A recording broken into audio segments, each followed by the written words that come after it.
అయితే అసెంబ్లీ ఎన్నికల్లో 1% అయితే పార్లమెంట్ 2% అవుతుంది.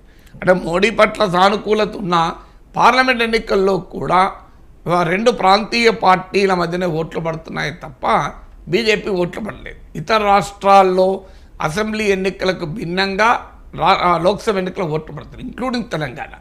ఇంకా ఇటు తెలంగాణ, అటు ఒడిస్సా, ఇటు కర్ణాటక. అంటే ఆంధ్రప్రదేశ్కు ఉన్న 3 బార్డర్ స్టేట్స్ అయినా తెలంగాణ, ఒరిస్సా, కర్ణాటక, తమిళనాడు ఒకటి మినహాయిస్తే ఈ 3 రాష్ట్రాల్లోనూ బీజేపీకి అసెంబ్లీ ఎన్నికల పర్ఫార్మెన్స్తో పోలిస్తే లోక్సభ ఎన్నికల్లో కంప్లీట్ డిఫరెంట్ ఉంటుంది. ఇప్పుడు ఆ తెలంగాణలో ఒక్క సీటు గెలుచుకొని 7% ఓట్లు వస్తే 2018లో, 2019లో 4 లోక్సభ సీట్లు వచ్చి 20% ఓటింగ్ వచ్చింది.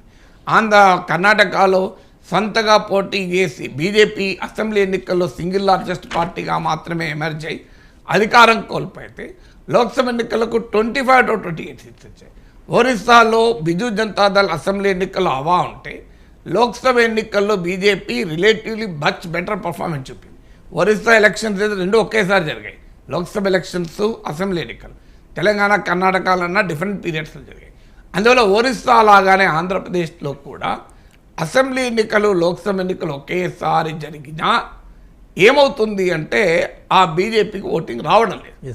సో జరిగినా జరగబోయే తేడా లేదు. సో అలాంటి పరిస్థితుల్లో బీజేపీ ఇక్కడ లోక్సభ సీట్లు అడగడం అన్యాయం. ఏ రకమైన పొత్తు ధర్మమైనా బలమున్న సీట్లు అడిగి గెలవాలి తప్ప మిత్రుని బలంతో గెలవాలనే రాజకీయం అనైతిక రాజకీయం. సో అది కానీ బీజేపీ అదే పని చేస్తుంది.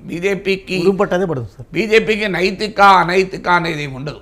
ఇప్పుడు అలా అంటే నితీష్ కుమార్ రాజకీయం చూస్తున్నాం, బీజేపీకి అనేది కాదు, రాజకీయాల్లోనే అది ఉండదు. అందులో బీజేపీ సిద్ధాస్తం. సో అందువల్ల ఏం జరుగుతోంది అంటే తెలుగుదేశం పార్టీకి ఉన్న ఈ సమయంలో అవసరం ఉంది కనుక, ఇప్పుడు నాకు ₹1,00,000 అవసరం అర్జెంటుగా ఉంటుంది, నేను పోయి వడ్డీ వ్యాపారం అడుగుతా, వాడు ఏం చేస్తాడు, 10% వడ్డీ అంటాడు. నార్మల్ టైంలో 1-2%కి ఇచ్చేసి నా ఎమర్జెన్సీ సిచ్యువేషన్ వాడు ఎక్స్ప్లైట్ చేస్తాడు. సో 10% అంటాడు. సో ఆ రకమైనటువంటి పరిస్థితి వాళ్ళ బీజేపీకి ఉంది. ఊర్లలో మనం చూస్తాం, మొదటికి సడన్గా హార్ట్ అటాక్ వస్తుంది, భార్య పోయి ఒక బంగారు దుకాణంలో పోయి దండం పెడితే నాకు మా ఆయనకు ఆరోగ్యం బాగాలేదు, నేను ఆ గొలుసు ఇచ్చేస్తా అంటే వాడు తక్కువ ధరకే గొలుసు కొట్టేస్తాడు. సో ఇది ఊర్లలో చూస్తుంటాం మనం. సో సరిగ్గా ఆంధ్రప్రదేశ్లో కూడా ఇదే పరిస్థితి ఇప్పుడు.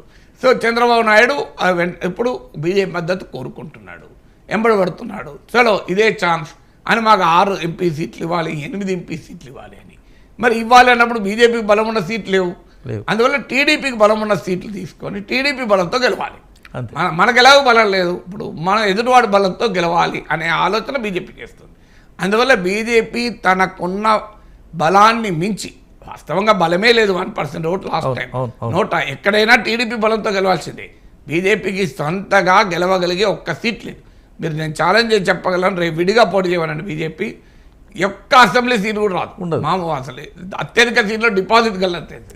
సో ఇప్పుడు బీజేపీ తెలుగుదేశం మద్దతుతో బలమైన లోక్సభ సీట్లన్నీ తీసుకుందామని ప్లాన్లో బీజేపీ ఉండడం వల్ల ఏంటంటే బీజేపీ ఆలోచన కూడా రీజన్ ఉంది. అలా ఎందుకు అనుకుంటోంది? సో బీజేపీకి ఏంటంటే 25 ఎంపీ సీట్లు ఆంధ్రప్రదేశ్లో, వైసీపీ టీడీపీ మధ్య 25 ఇవ్వాలి, వైసీపీకి 22, టీడీపీకి 3. ఈ 25 మంది గత 5 ఏళ్ళుగా బీజేపీకి మద్దతు ఇచ్చారు. రేపు భవిష్యత్తులో కూడా 25 మంది మద్దతు కావాలి. జగన్మోహన్ రెడ్డి అనివార్యంగా మద్దతు ఇస్తారని బీజేపీ క్యాలిక్యులేషన్. ఎందుకంటే ఆయన మీద ఉన్న సిబిఐ కేసులు, ఈడీ కేసుల వల్ల ఆయన మరో హేమంత్ సోరెన్, మరో మనీష్ సిసోడియా కాదలుచుకోలేదు కనుక సో ఆయన డెఫినెట్గా ఆయనను మేనేజ్ చేసుకోవచ్చు. తర్వాత లోక్సభ ఎలక్షన్స్లో ఆయన గెలిచిన ఎంపీల మద్దతు తమకే ఉంటుంది.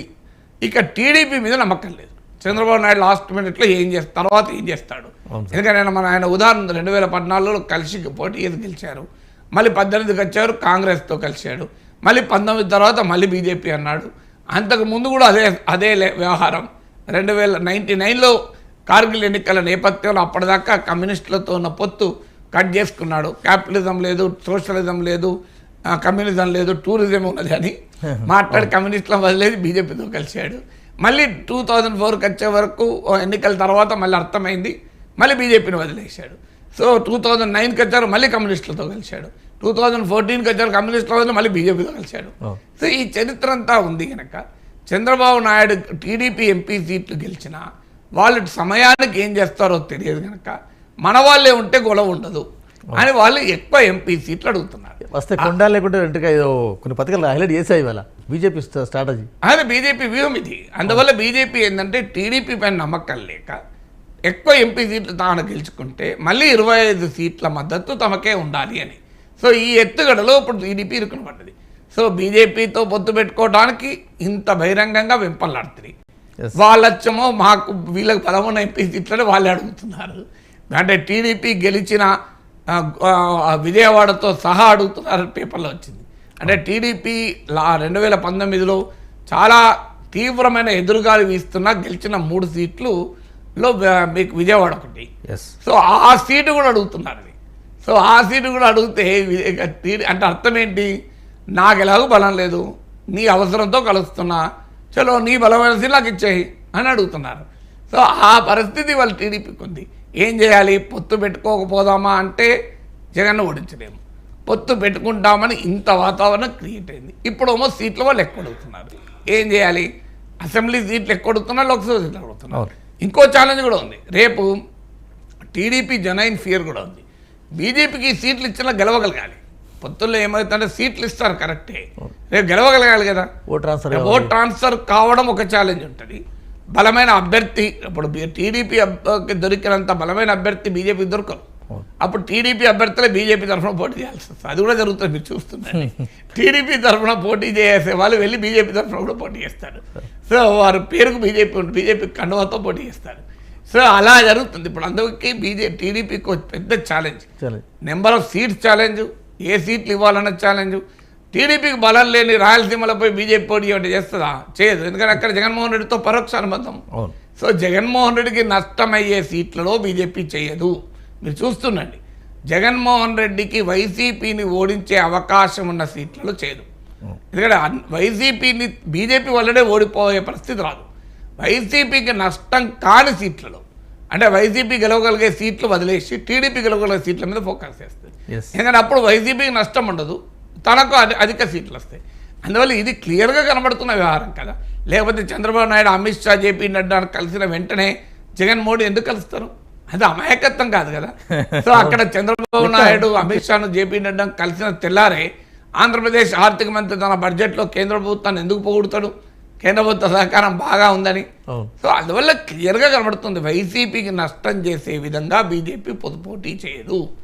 బీజేపీ వైసీపీకి నష్టం చేసే పని చేయదు. టీడీపీ ద్వారా తనకు ఎక్కువ సీట్లు తెచ్చుకునే ప్రయత్నం చేస్తారు. అప్పుడు వైసీపీ తనకే ఉంటుంది, తన 4 సీట్లు తనకే ఉంటుంది. Safe game. ఇక మిగిలింది ఏమన్నా ఉంటే టీడీపీ వాళ్ళు ఇవ్వక తప్పదు. రైట్. తెలంగాణ ఇష్యూకి వస్తారు.